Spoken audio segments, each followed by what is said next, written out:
Hello aspirant, welcome to Baruipur competitive centre. তো আজ যে বিষয় নিয়ে কথা বলবো সেটা হচ্ছে 12 ফেল সিনেমাটা নিয়ে, তাই না?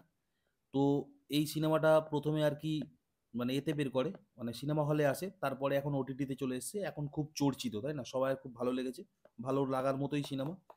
তো যাই হোক, তবে এই সিনেমা নিয়ে কিছু গুরুত্বপূর্ণ ইনফরমেশন যেগুলো পরীক্ষার পয়েন্ট অফ ভিউ থেকে ইম্পর্টেন্ট, তাই না? আমি তো আর রিভিউ দিতে পারবো না, সেটা অরিত্রস জ্ঞান বা রূপম এদের চ্যানেলগুলো ঠিক আছে। আমরা যেগুলো পড়বো সেগুলো হচ্ছে পরীক্ষার দিক থেকে কোনগুলো ইম্পর্টেন্ট। এই সিনেমার ডিরেক্টর বিধু বিনোদ চোপড়া, এটা কোনো না কোনো পরীক্ষায় আসবে, মিলিয়ে নেবে কথাটা।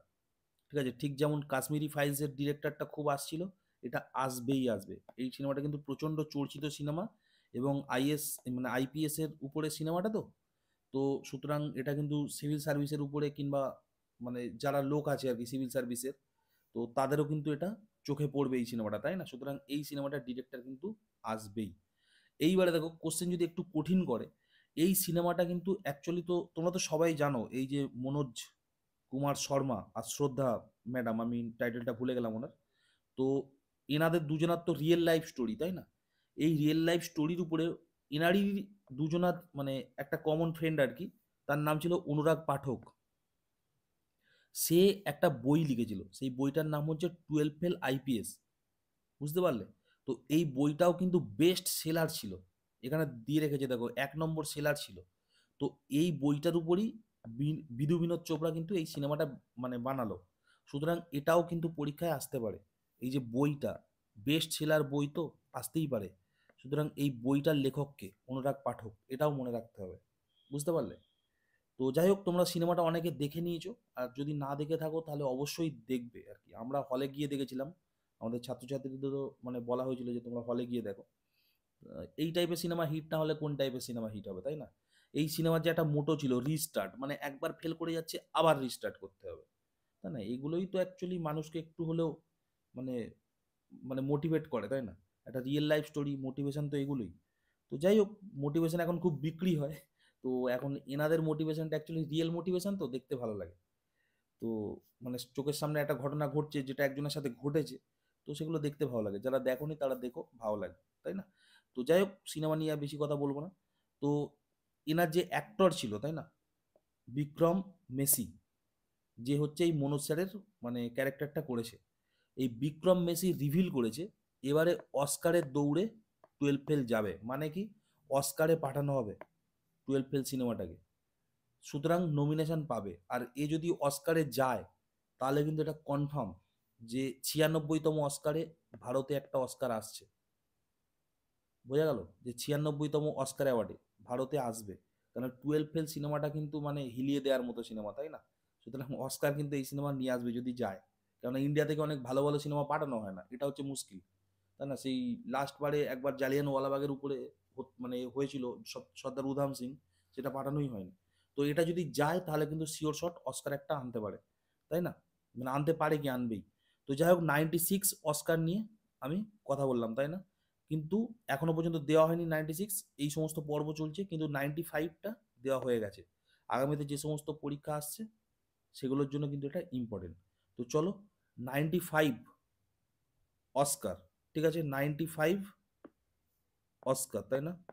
95তম অস্কারে বা 95তম একাডেমিক অ্যাওয়ার্ড, যেটা 2023 সালে দেওয়া হয়েছিল, কাকে কাকে দেওয়া হয়েছিল সেটা আমরা দেখে নিই।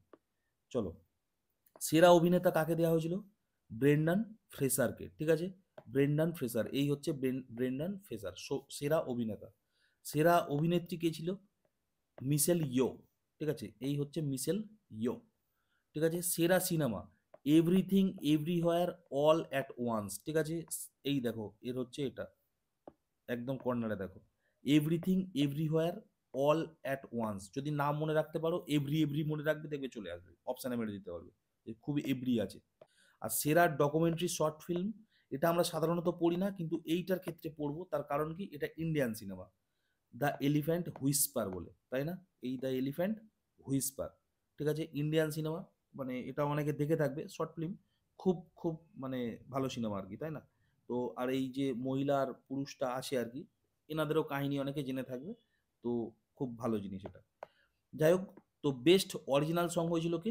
নাটু নাটু, তাই না? এই সেই নাটু নাটু সঙ্গের নাচটা, তাই না? আর এই যে কোন সিনেমার এটা নাটু নাটু গান? RRR, তাই না? RRR হচ্ছে সিনেমা থেকে নাটু নাটু গানটা। তো এই হচ্ছে অস্কারের মানে লাস্ট ইয়ার থেকে আপডেট, তাই না? চলো আরেকটু জেনে নেওয়া যাক। ফার্স্ট একাডেমিক অ্যাওয়ার্ড বা ফার্স্ট অস্কার, এই অস্কারেরই নাম হচ্ছে একাডেমিক অ্যাওয়ার্ড, বুঝতে পারলে? তো ফার্স্ট অস্কার কত সালে দেওয়া হয়েছিল? 1929 সালে, মানে বোঝো, মানে অস্কার ওদিকে দেওয়া হচ্ছে তখন আমাদের দেশ স্বাধীন তো হয়নি। এই সময় আমরা কি করছি? 1929 সাল মানে লাহোর ষড়যন্ত্র মামলা চলছে, তাই না? মানে ভগৎ সিংরা অ্যাসেম্বলি হলে বম মেরে দিয়েছে ততদিনে। ততদিনে কি হয়েছে? আমাদের লালা লাজপত রায় সবে মারা গেছে 1928-এ, তাই না? মাস্টারদা কদিন বাদে মারা যাবে, তাই না? জালিয়ান মানে তোমার মাস্টারদার কাণ্ড কারখানা পরের বছরে হবে। মানে এই রকম টাইমে অস্কার দেওয়া শুরু হয়ে গেছে 1929। আর তখন আমরা এইসব, মানে আমাদের দেশ তখন এইসব চলছে, তাই না? স্বাধীনতার প্রোগ্রাম চলছে, মানে প্রোগ্রাম বলতে স্বাধীনতার লড়াই চলছে আর কি। তো যাই হোক, তো ভারতবর্ষ থেকে প্রথম ইন্ডিভিজুয়াল অস্কার পেয়েছিল কে? ভানু আথাইয়া। কত সালে পাচ্ছে? 1983 সালে, তাই না? 1983 সালে ভানু আথাইয়া প্রথমবারের জন্য ইন্ডিভিজুয়ালি অস্কার পাচ্ছে। এম কে গান্ধী বলে একটা সিনেমা হয়েছিল, এম কে গান্ধী মানে গান্ধীজির উপরে।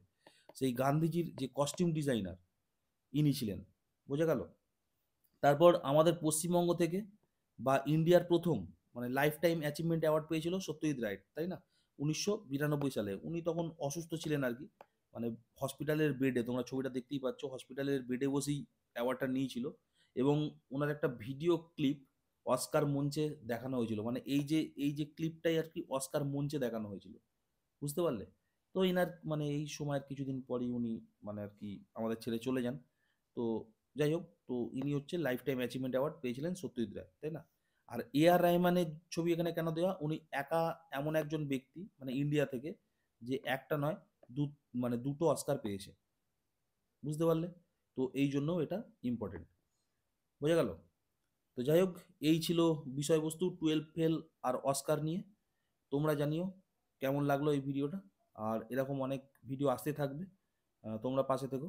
আর যারা নতুন তারা চ্যানেলটা সাবস্ক্রাইব করো। দেখা হয় পরের video. Stay tune and by.